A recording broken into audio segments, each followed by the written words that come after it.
Hello everyone, welcome to my channel. Let's grow young together.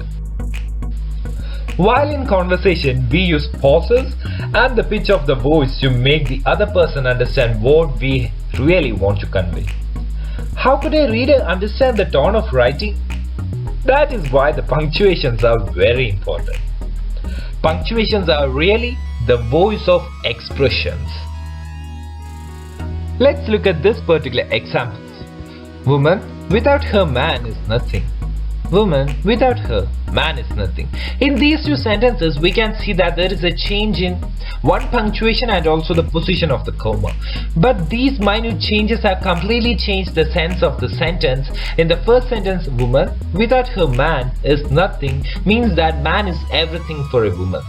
In the second sentence, woman without her man is nothing emphasized on to woman.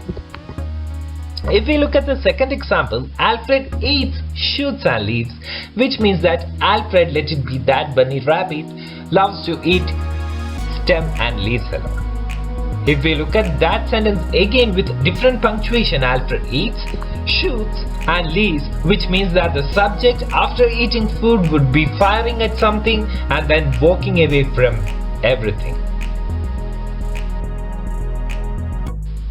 Some commonly used punctuations that everyone knows includes comma, full stop, slash, square brackets, round brackets, chords, hyphen, double quotes, etc. Generally, punctuations consist of both rules and conventions. However, it ranges with language, location, register and time, and also are constantly evolving. In this video, we are going to find out some little known punctuations.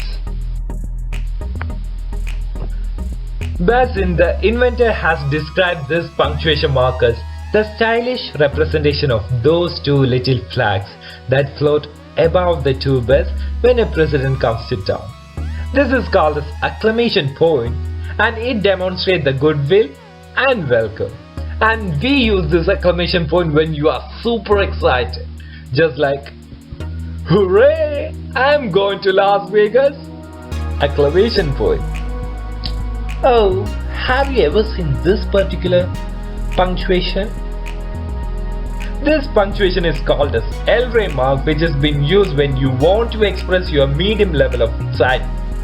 According to Ellen Susan, the inventor, this exclamation mark can be used when you are having your emotion in the range of, oh, no way, to I could live without that information.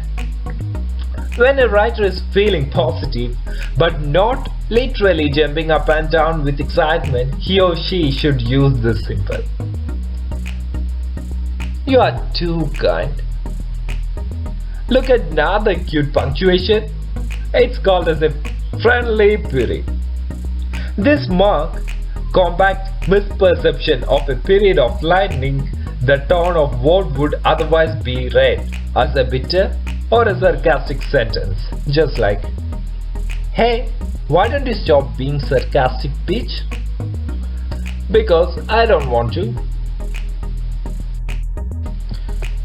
Do you ever wanted to convey a note of expertise in your writing?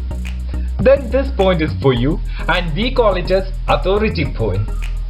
This mark can also be used to indicate the order should be taken seriously coming from the voice of authority. For example, coronavirus outbreak has been labeled pandemic. Authority point.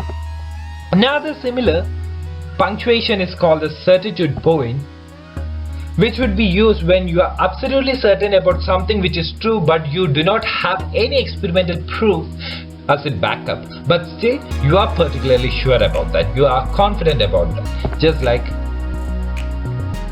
we are not going to the zoo, that's final. But what if you are doubtful about something in your writing, or you wanted to end your writing in a skeptical note? For that you would be using this particular punctuation, which is called as a doubt point, and just like, we are going to the store now, instead of the strings of question mark, you can immediately change it with this particular punctuation of doubt point. Want to show delight or confusion without ending the sentence? We have once patented comma cousins to slip in, and the first one is question comma. Could you believe it? Question comma. But it was true. A baby was born with 12 eyes and 13 arms. Another one exclamation comma. Clever. Funny, I never saw one of those before. Another is the hybrid, and we call it as interrobang. It allows the writer to denote the shock or bemusement with only one character. You call that a hat?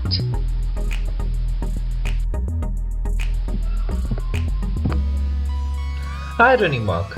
It is generally placed at the beginning of the sentence and indicates a state of affairs that is contrary to what one expects and is often used to evoke humor. Just like, what did one Frenchman say to the other? I have no idea. I do not speak French. Rhetorical question mark. It is used to ask a question that is not intended to be answered. Just like, oh, how could I be so stupid? Rhetorical mark. Can't you do anything about it? Right? Rhetorical mark. Next one is narc mark. And it is used when the sentence is to be understood beyond the literal meaning. It was created by Kurs Cunningham in 2007. It was copyrighted for free. Nice shoes. I bet you got them on deal. Last one is sarcasm mark, or abbreviated as sarc mark.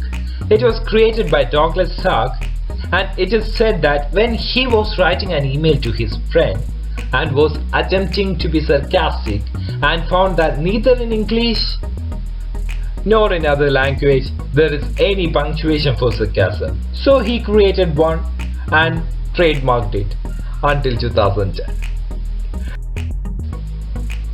These are the different rarely used punctuation that you might not be knowing. Just have a look at this. Thank you for watching. Stay tuned for more updates.